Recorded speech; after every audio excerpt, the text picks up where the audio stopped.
En este video vamos a hablar acerca de la capilaridad.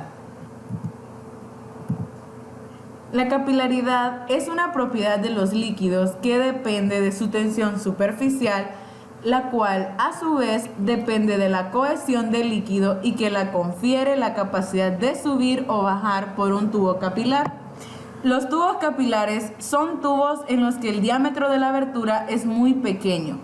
Si un tubo de este tipo se inserta en un fluido en el cual las fuerzas adhesivas predominan respecto a las fuerzas cohesivas, el líquido sube por dentro del tubo, como se muestra en la figura.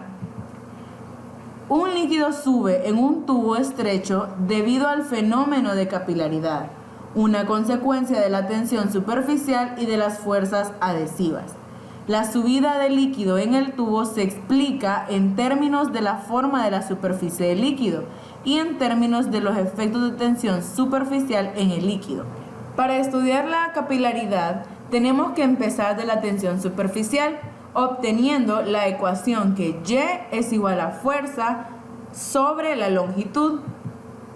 De esta ecuación partimos que la magnitud de la fuerza es igual a la Y por la longitud, donde se emplea que la longitud es igual a la Y por 2pi por radio, porque el líquido está en contacto con la superficie del tubo en todos los puntos de su circunferencia.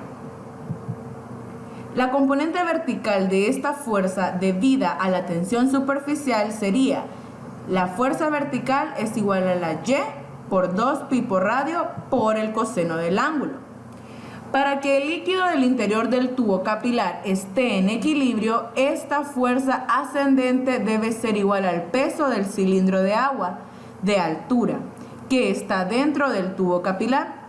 Entonces, el peso de esta agua sería la masa por la gravedad. Se iguala la ecuación de la componente vertical con la del peso del agua y se obtiene que Y 2pi por radio por coseno del ángulo sería igual a la densidad por la gravedad por pi 2 por altura. Por lo tanto, la altura que el agua alcanza dentro del tubo sería 2y sobre la densidad por la gravedad por el radio, todo multiplicado por coseno del ángulo. Y para terminar, los tubos capilares se suelen utilizar para extraer pequeñas muestras de sangre, obtenidas pinchando la piel con una aguja. También se debe tomar en cuenta la capilaridad en la construcción de edificios de concreto, porque la filtración de agua a través de los poros capilares de los bloques o del mortero puede dañar el interior de la construcción. Para impedir esto, los bloques se recubren normalmente con un agente impermeabilizante, ya sea fuera o dentro del edificio. La filtración de agua a través de un muro es un efecto indeseable de la capilaridad, pero las toallas de papel emplean esta acción de una forma útil para absorber los líquidos derramados.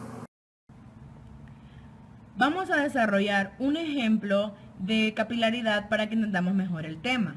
Nos dice que una solución de tinción que se utiliza en un laboratorio de microbiología tiene una tensión superficial de 0.088 newton sobre metros y una densidad equivalente a 1.035 veces la del agua.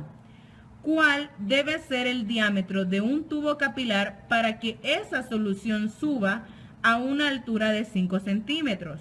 Suponga un ángulo de contacto de 0.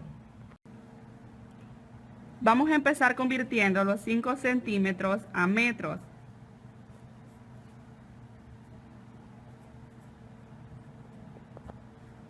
Esto nos da a 0.05 metros.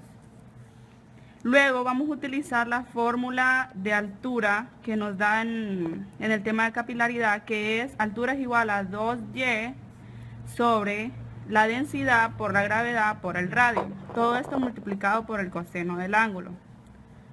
Vamos a despejar para el radio.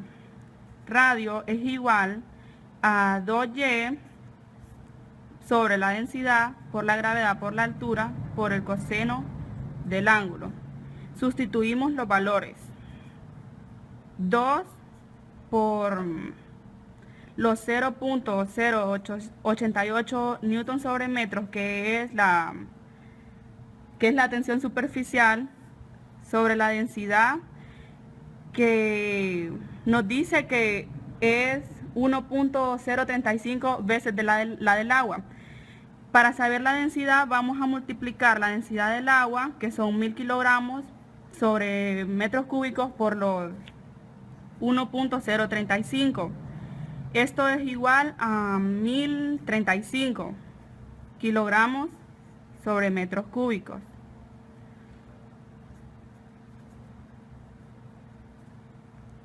Por la gravedad, que es 9.8, por la altura, que son los 0.5 metros. Por el coseno del ángulo, que en el ejercicio nos decía que el ángulo estaba de contacto de 0. El radio es igual a 3.47 por 10 a la menos 4 metros. En el ejemplo nos pedían el diámetro. Diámetro es igual a 2 por radio. 2 por 3.47 por 10 a la menos 4. El diámetro es igual a 6.94 por 10 a la menos 4 metros.